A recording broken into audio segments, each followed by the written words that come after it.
오늘 우리에게 주시는 하나님 말씀 빌립보서 3장 10절부터 14절까지 말씀입니다. 신약 321쪽에 있습니다. 빌립보서 3장 10절에서 14절까지 말씀입니다.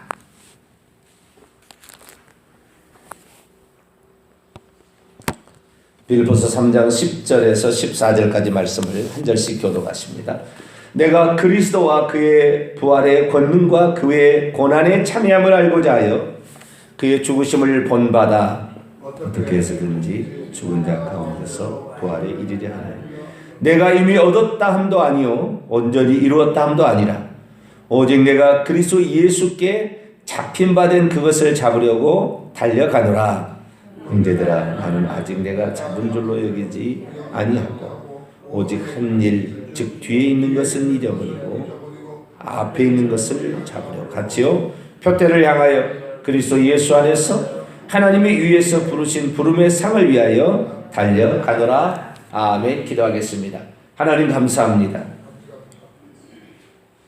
우리로 하여금 성령의 충만한 그런 사람들을 성경을 통해 만나게 하시고 우리보다 앞길을 걸어간 사람들을 통하여 우리가 어떤 길을 걸어가야 하는 것인가를 알려주신 하나님, 우리의 지식의 우둔함이 많고 어리석음이 있어 주의 뜻을 깨닫지 못하고 영원한 것을 쫓아가지 못하며 일시적인 것에 머물러 있으려는 연약함을 용서하여 주시고 오늘도 하나님이 이 땅에 이루시고자 하는 것을 이 기도하는 종들을 통하여 이루시기를 원하나이다. 가장 약한 것 같으나 가장 강한 것이 기도의 힘인 줄로 믿습니다. 우리의 생각을 넘어 오늘도 역사하시는 그 하나님을 오늘도 말씀으로 만나게 도와주시고 기도를 통하여 우리의 마음에 새겨 주의 뜻으로 인도함을 받는 우리 모두가 되게 해주옵소서. 이 시간도 주의 말씀을 듣고자 합니다. 하나님 저희들에게 말씀하여 주시옵소서. 우리 주 예수 그리스도의 이름으로 기도하옵나이다. 아멘. 할렐루야. 세상 그 어떤 일보다도 말씀을 듣고 기도하는 일이 가장 귀하다 그런 생각이 듭니다. 하나님 말씀이 없었다면 과연 우리가 하나님의 뜻을 찾을 수 있었을까? 하나님의 뜻을 찾지 못했다고 한다면 우리는 똑같이 다른 종교를 믿는 사람과 똑같이 살지 않았을까? 이 세상에 우리가 살아갈 때 자신의 성공을 위하여 종교적인 본능에 따라 신적인 존재를 의지하고 그렇게 살다가 부질없다는 것 깨닫고 죽지 않았을까? 그런 생각을 해보게 됩니다. 바울은 자기가 과거에 자기에게 유익하던 것을 그리스도를 위하여 다 해로 여긴다고 그랬어요. 그래서 자기가 가지고 있는 모든 것을 다 배설물로,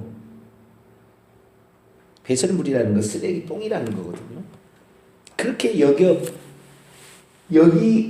만큼의 엄청난 것을 발견했다 이렇게 말하는 거예요.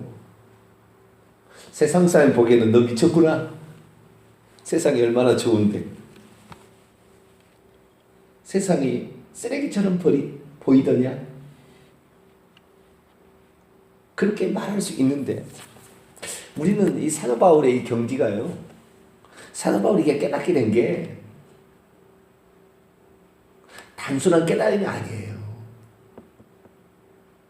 제가 봤을 때요. 사도 바울 같은 깨달음은 1000년에 한 번 있을까 말까 이라고 저는 봅니다.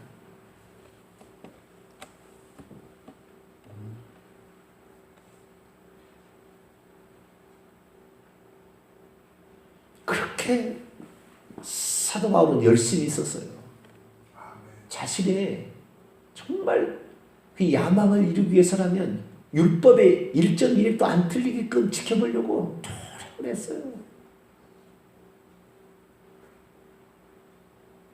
그리고 윗사람들, 자기가 지금 그 생각하고 있는 그 위치에 있는 그 위치에 들어가기 위해서 그들이 무엇을 지금 생각하고 있는가?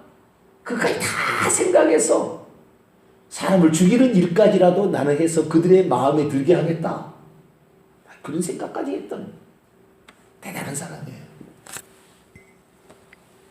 근데 그가 내가 전에 이익을 보려고 했던 이것을 통해서 내가 내 인생에 꽃을 피워버리라 생각했던 모든 것들을 다 이제는 쓰레기처럼 다 여긴다. 그러면서 그리스도 예수께 잡힌 바 된 그것을 향하여 오늘도 쫓아간다. 이 쫓아간다는 말이 여기 이제 달려가노라 이렇게 표현됐는데, 이 달려간다라는 말이기보다는 앞에 있는 어떤 목표를 두고 그 따라간다라는 의미가 더 많아요. 그러니까 추적한다. 에? 달려간다는 거 의미가 있긴 있지만 원래 의미는 디오코라는 동사로 추적해 간다, 뒤쫓아 간다, 이런 뜻입니다. 그런데 그가 그렇게 되기까지 그럼 어떻게 해서 이렇게 달라졌을까? 한마디로 부활하신 주님을 정확하게 만난 거예요. 우리는 부활하신 주님을 성령으로 만나거든요. 어느 누구가 부활하신 주님을 직접 만난 사람이 있어요? 물어봅시다. 인류의 지구의 역사에 과연 누가 있는가? 그런 사람 없어요. 있었는지는 모르겠어요. 역사적으로 안 알려져서 그런 사람이 있었는지는 모르겠지만 그런 없는 것 같아요. 부활하신 주님이 직접 오시 않아요. 성령을 통해 역사하시겠다고 약속해서 당신의 영, 하나님 보좌 앞에 7 영, 이 세상을 감찰하는 7 눈, 그 성령을 보내서 역사하시겠다고 하나님 약속했다고요. 그런데 직접 오셨다니까요. 그분 직접 오셨어. 왜? 인생 가운데, 인간 가운데 진짜 하나님이 원하는 것을 직접 알고 말할 수 있는 사람이 한 사람 있어야 되지 않겠어요? 다 성령의 감동으로만 아는 게 아니라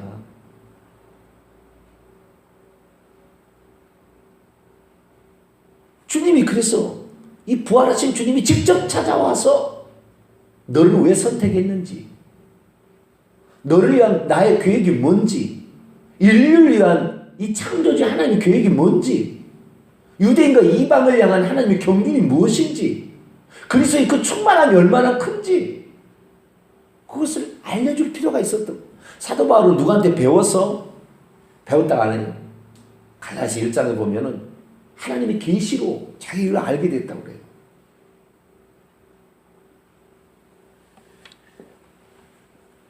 그래서 이 사도 바울이 그 부활하신 주님을 직접 만났는데, 그 부활하신 주님을 다르게 조금 표현하자면 부활 생명을 받은 거예요.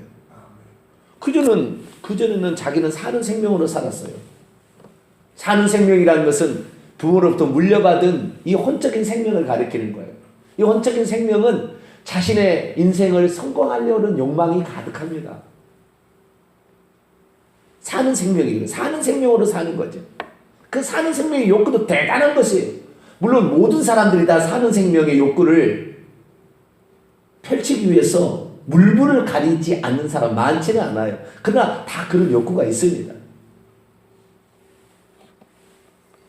대통령 되려고 지금 나선 사람 15명이 등록을 했어요. 대통령 해보겠다고. 저마다 다 야망이 있는 거잖아요. 에이? 이렇게 내가 이렇게 해보겠다.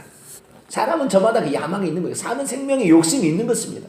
그 욕심이 있는데 사도 바울은 그 욕심을 부활하신 주님을 만나고요, 완전히 뒤집어 버려요. 완전히. 그전에 완전히 그것만을 위해서 예수 믿는 저것들 감옥에 가두고 저것들 죽여서라도 나는 내 야망을 이루겠다.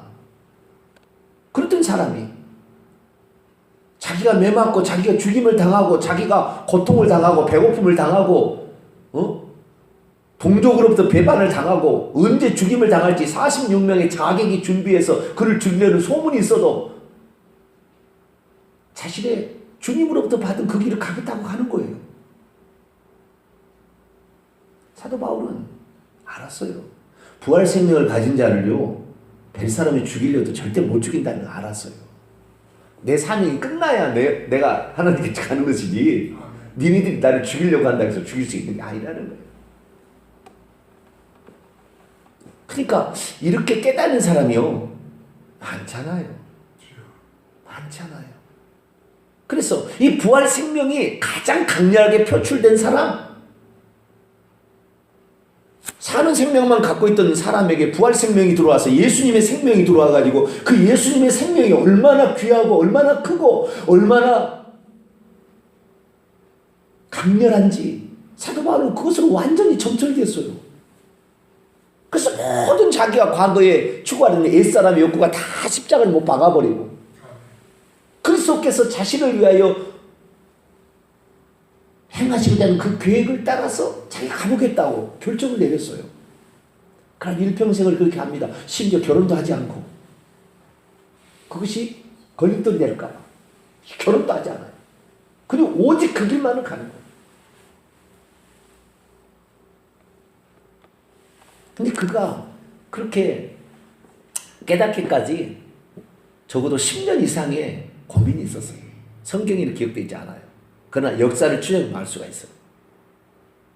사울이 바울이 될 때까지 다메섹 도상이 단 한 번의 경험이 아닙니다. 한 번 만난 거 그럴 수도 있어요. 그러나 그것이 그 사람의 부활 생명이 자신의 인생에 이끌어가는 그 에너지로 그가 완전히 점철되기까지는 약 10년의 세월에 오랜 세월을 통하여 말씀을 연구하고 다 해봤어요. 그래서 결국에 얻어낸 거예요. 내 인생의 목표는 딱 3가지다 딱 정한 거예요. 그것이 바로 10절이에요. 자기 알고자 하는 것이 3가지가 있었어요. 첫째, 나는 그리스도를 알고자 한다. 나는 사람인 줄 알고 그래서 사람인 줄 알아서 저거 죽어 나서 끝나버린 줄 알았는데 그 잔당들이 있어 저거 미쳤다고 생각했는데 그분이 자신의 앞에 나타났기 때문에 부활하신 그리스도가 자신 앞에 나타났기 때문에 말도 안 되는 이야기를 자기가 경험한 거예요. 나는 그리스도를 알고자 원한다. 2번째, 그리스도의 부활의 능력을 내가 알기로 원한다. 3번째, 그분의 고난의 참여함을 알기로 원한다. 이 3가지, 십자가와 부활과 그리스도, 요걸 알기로 원한다고 딱 정한 거예요. 그래서 그가 그 자신의 부활 생명이 들어와서 자신을 이끌어가는 그 어떤 힘이 되었는데 그것을 뭐라고 그러냐? 그리스도 예수께 잡힌 바 된 그것이라 얘기했어요. 이것을 사도행전 20장 24절 하면 주 예수께 받은 사명, 나의 달려갈 길과 주 예수께 받은 사명, 그것이 바로 복음을 전파하는, 이 복음을 전파하는 일에 나의 목숨을 조금도 귀한 것으로 여기지 아니한다. 그러니까 결국에 사명이었다고요. 그것이. 그런데 여러분, 오늘 제가 말씀드리는 건 아주 독특한 거예요. 또 다음 거예요. 그 사명을 그가 하나님이 위에서 부르신 나의 사명이 있었는데 그 사명이 뭔가라는 것을 오늘 본 말씀에 또 표현해 주고 있어요. 그것이 13절입니다. 13절.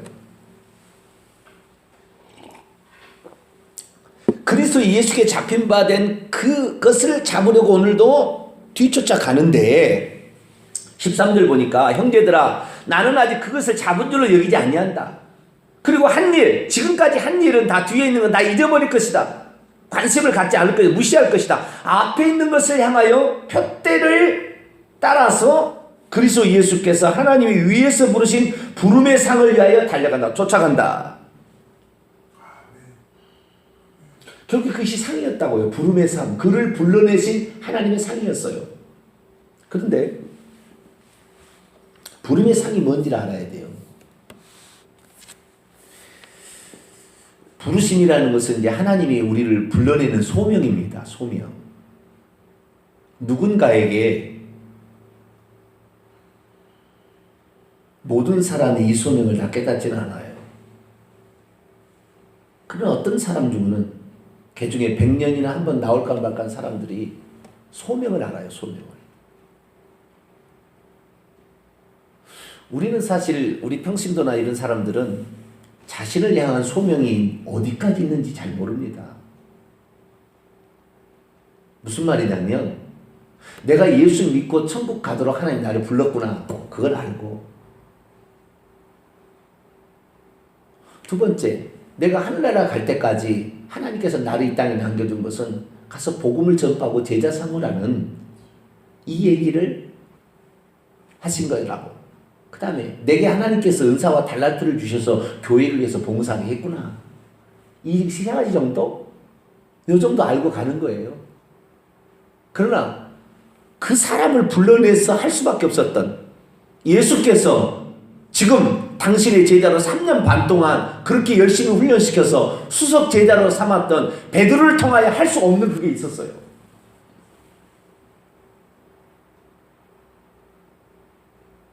그래서 직접 와서 다시 제자로 불렀어야 했어요. 한 사람을. 그게 사도 바울이에요.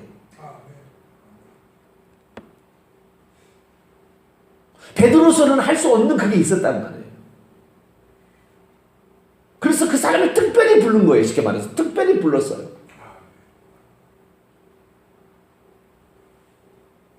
그를 통하여 할 수 있고 그게 있었는데 그걸 통하여 할 수 있는 그게 있었는데 나중에 결론적으로 바울이 그것을 어떻게 느꼈냐면 자신의 소명이라고 생각했고 부르심이라고 생각했고 이 부르심에는 상이 있다고 생각한 거예요. 근데 이 상은 보통 성경에 말하는 상하고 좀 다른 거예요. 이 상이라는 이 원문을 보게 되면 브라베이온이라는 헬라어를 쓰고 있습니다. 브라베이온이라는 이 헬라어는 딱 2번밖에 안 나오는 단어예요. 성경에 딱 2번 나와요. 딱 2번 나오는데 이 브라베이온은 뭐냐? 상에도 성경에 보면 상이라고 번역을 해놨잖아요. 상이라고 번역했는데 상이라는 것이 2가지로 나와요. 2가지로. 그래서 이 여기서 말하는 브라베이온이라는 이 상은 보상이라는 개념이 아니에요. 내가 한 것에 대하여 하나님이 응당한 대가를 받는 것, 이걸 보상이라고 그러잖아요. 일하는 자에게 그 싹스를. 그래서 이 상이라는 것은 원래 의미는 싹이라는 뜻입니다. 그러나 여기에 지금 부름의 상은 싹을 말하는 게 아니라고요. 내가 한 일에 대해서 하나님이 나에게 보상해 줄 것을 바라고 갔다는 말이 아니라 이 말이에요. 이 말은 독특한 말이에요. 브라베이온이라는 것은 독특한 말인데 이것은 진짜 상을 말하는 거예요. 우리가 성경에서 그냥 일한 대로 갚아준다. 그때 상은 보상을 말하는 거예요. 우리가 일한 만큼 하나님께서 우리에게 싹스를 준다 그 말이에요. 싹스를. 아시겠죠? 일한 값에 싹스를 준다는 거예요. 그 싹스를 말하는 게 아니라고요. 이 사도 바울이 말하는 건 독특한 거예요. 진짜 상이에요. 어느 상이라는 이 상이라는 말은 어떤 경주가 하나 있다고 치면은 그 경주에서 이기는 자에게 주어지는 그 상급이에요. 상급. 그 뚜렷한 목표가 있는 사람만이 수많은 난관을 헤쳐서 그걸 얻기 위해서 달려갑니다. 그것이 있다는 것을 모르고 당신이 자기가 그것을 이룰 수 있다는 확신이 없으면 하다가 포기해요. 다 사람들. 김연아 같은 사람이 우리나라에 한 번 나올까 말까 한 사람이에요. 예를 들어서. 그 사람은 자기가 올림픽에 나가서 1등 나기를 그렇게 원했던 거예요. 올림픽 나가서 메달을 따는 거. 아사다 마오라고 일본 사람이 있는데 이 사람은 같이 나이 또래인데 결국에 그걸 따지 못했어요. 그렇게 은퇴했습니다. 하고 싶어도 능력이 안 돼서 안 될 수도 있고요. 그 목표는 분명한데 그게 안 되는 사람도 있거든요. 근데 사도 바울은 그 부활 생명이 아주 강력하게 표출된 사람이에요. 그래가지고 내가 이루어야 될 목표, 편대가 무엇인지를 정확히 알아버린 거예요. 이것을 위해서는 나의 목숨을 조금도 귀한 것을 여기지 아니고 모든 것을 나는 포기한다 할지라도 그걸 난 이루겠다라고 딱 마음을 정한 거죠. 영어로 표현하자면 브라베이온이는 어워드예요. 어워드. 어떤 그 뭐 영화제가 있으면 그 영화제에서 상을 받잖아요. 그것은 자기가 영화를 찍어서 영화 감독으로부터 받는 어떤 그 보상이 짝이 아니에요. 아시겠죠? 자신의 인생을 나는 영화인으로서 이것을 가장 귀한 것을 여긴다라는 어떤 그것을 향하여 자신의 피하는 노력을 감당하는 거예요. 아시겠죠? 그래서 결국에 얻어내는 거라고요. 바울이 지금 그 자신의 소명을 알고 달려가는 것은 그 소명을 따라서 지금 달려가는데, 설령 자기가 이렇게 하나님이 부르신 그 부름의 상을 향하여 자기가 달려가는데, 혹시 자기가 고난받고 역경받는 것에 보상이 싹시 주어지지 않아도 이 사람은 갈 거라니까요. 그것을 위해서 그 사람은 갈 거예요. 이 사람은 어떻게 막을 수가 없어요. 하나님이 그렇게 작정했기 때문에. 근데 보통 그리스도인들은 보상을 받습니다. 이 보상이라는 말은 싹시라는 말인데 임금이라는 말이죠. 이것은 미스도스라는 헬라어 그 단어입니다. 명사 미스도스. 이것은 모든 사람들이 주 앞에 살아가지만 모든 사람이 주 앞에 충성하지 않아요. 봉사하지 않습니다. 적당히 살아가려고. 그 사람은 싹시 없어요. 천국 가서. 주님을 위해서 자신의 은사와 달란트, 시간, 물질을 안 쓰는 사람은 천국에 가면 싹시 없어요. 그러나 바울은 이 싹을 말하는 게 아니에요. 지금 이 상이라는 말은 그런 보상을 말하는 게 아니라고요. 고린도전서 3장 8절을 한번 봅시다.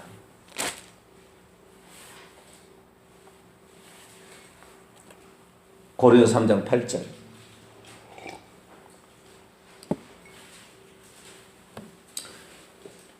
6절부터 8절까지 한번 읽어보겠습니다. 6절부터 8절 시작. 나는 심었고 아볼로는 물을 주었으되 오직 하나님께서 자라나게 하셨나니 그런즉 심는 이나 물 주는 이는 아무것도 아니로되 오직 자라게 하시는 이는 하나님뿐이시니라. 심는 이와 물 주는 이는 한 가지나 각각 자기의 일한 대로 자기의 상을 받으리라. 여기에 상은 싹시겠어요? 상급이겠어요? 일한 대로 받게 되는 싹을 가리키는 거죠. 심은 땀 흘려 심었어요. 씨를 뿌렸다는 거죠. 어떤 사람은 물을 주었어요. 노력을 한 겁니다. 애를 쓴 거예요. 거기에 따라서 하나님께서는 각각 자기의 상이 있다는 거예요. 이것은 보상이고, 보상, 싹시, 임금 싹시입니다. 그런데 사도 바울이 말하는 지금 빌립보 3장에 말하고 있는 부름의 상은 자기가 일한 만큼 뭘 받겠다는 그런 게 아니라고요. 하나님 위에서 부르신 그 사람의 부르신 목적이 있었어요. 그 부르신 목적을 향하여 자기는 지금 달려가는 그 상을 가리키는 것이지. 그래서 그것을 어쨌든 간에 자기가 그 부활 생명의 그를 통하여 이루시고자 하는 하나님의 계획, 그 경륜을 어쨌든 이루어서 결국에 그것을 위해서 그것을 지금 이뤘다 하는 것도 아니고 받았다는 생각도 아니고 아직도 나는 멀었다. 그러나 아직 그것을 향해 달려간다 이거예요. 보통 사람들이 주 앞에 일하면 내가 요 정도 했으면 됐지라고 끝납니다. 그것은 보상이에요. 싹시의 싹. 이 정도 내가 했으면 잘했다. 바울은 근데 그걸 그칠 수가 없어요. 주님의 사명이 끝나길 때까지 이 상은, 부름의 상은. 아시겠죠? 이 부름의 상이라는 말이 그런 뜻입니다. 그래서 이런 사람들은 누가 건드릴 수 없어요. 그 사람은 그 길 갈 거예요. 당신이 이거 하지 말라 해도 그 사람은 그 길을 가는 거예요.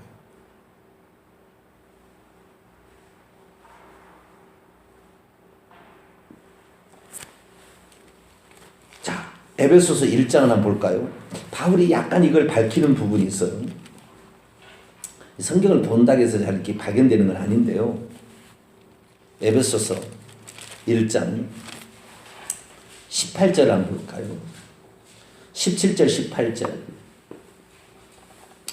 에베소서 1장 17절 18절 읽습니다. 시작.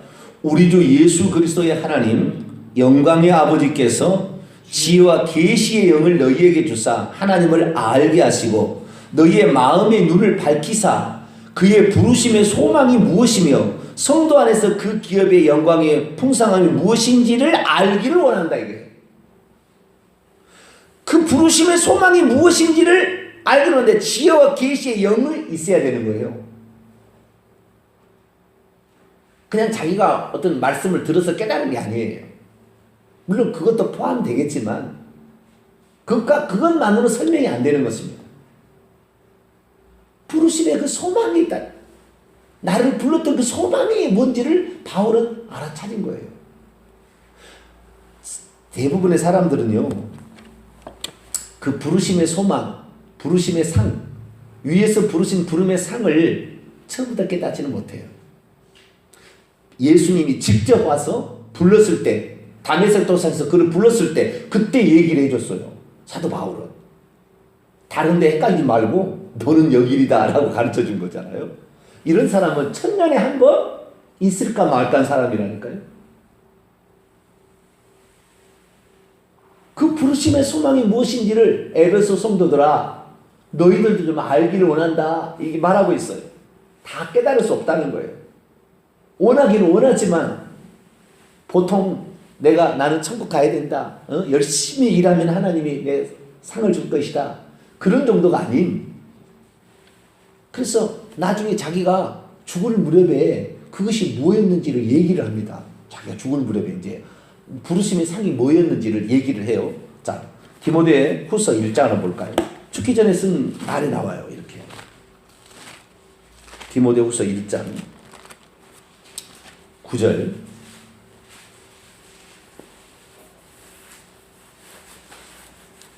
디모데 후서 1장 9절.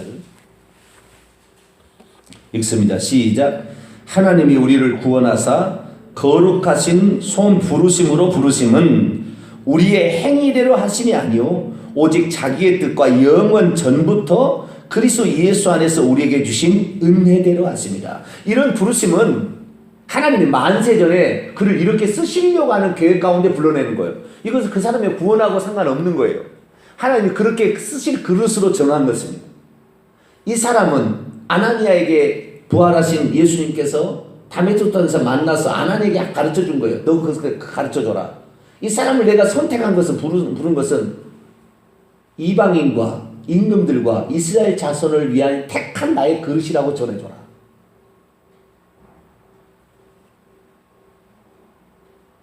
이방인의 그릇으로만 쓰여봐도 어마어마한 것이고 임금들 앞에 아니 이 유대인들을 위해서 쓴 그런 말도 어마어마한 것인데 이 세 가지를 다 얘기했다고.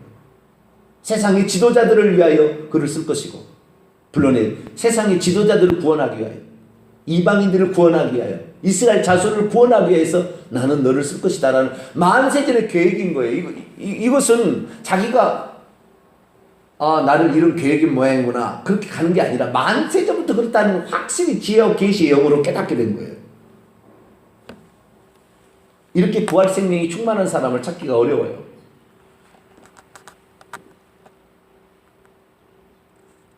그래서 이 상이라는 것이 이 바울이 말한 부름의 상이라는 것은 하나님이 만세전에 이미 그를 이렇게 쓰시겠다고 예정한 예정대로 불러내신 것을 그가 비로소 지혜와 계시의 영을 통하여 알게 된 겁니다. 그래서 이 사람은 함부로 죽일 수 없어요. 이런 사람.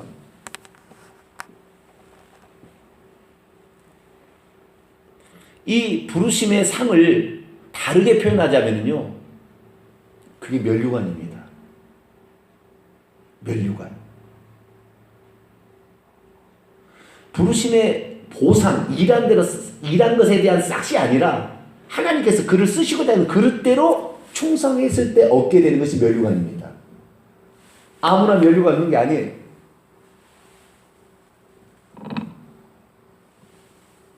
집은 천국에 가서 더 큰 집을 얻을 수 있을 거예요.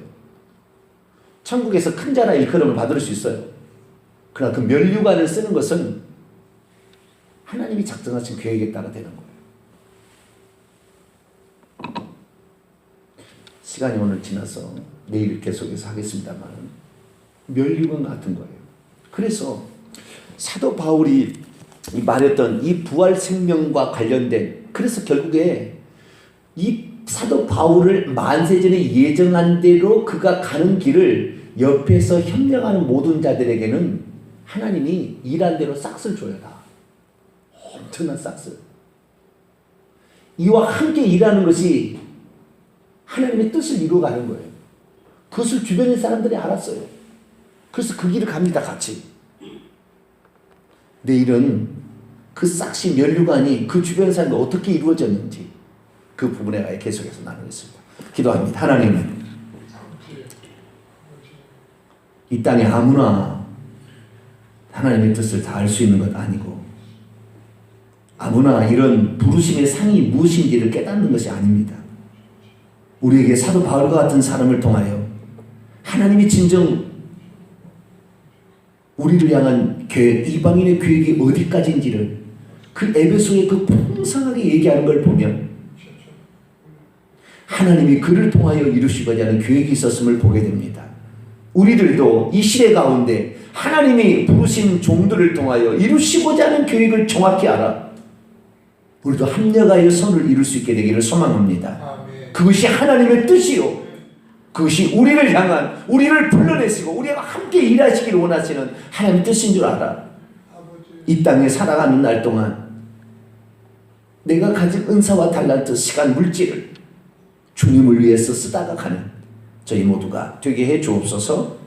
우리 주 예수 그리스도의 이름으로 기도하옵나이다. 아멘. 하늘에 계신 우리 아버지여, 이름이 거룩히 여김을 받으시오며 나라 임하옵시며 뜻이 하늘에서 이룬 것 같이 땅에서도 이루어지이다. 오늘날 우리에게 일용할 양식을 주옵시고 우리가 우리에게 죄진 자를 사하여 준 것 같이 우리 죄를 사하여 줍시고 우리를 시험에 들게 하지 마옵시고 다만 악에서 구하옵소서. 대개 나라와 권세와 영광이 아버지께 영원히 있사옵나이다. 아멘.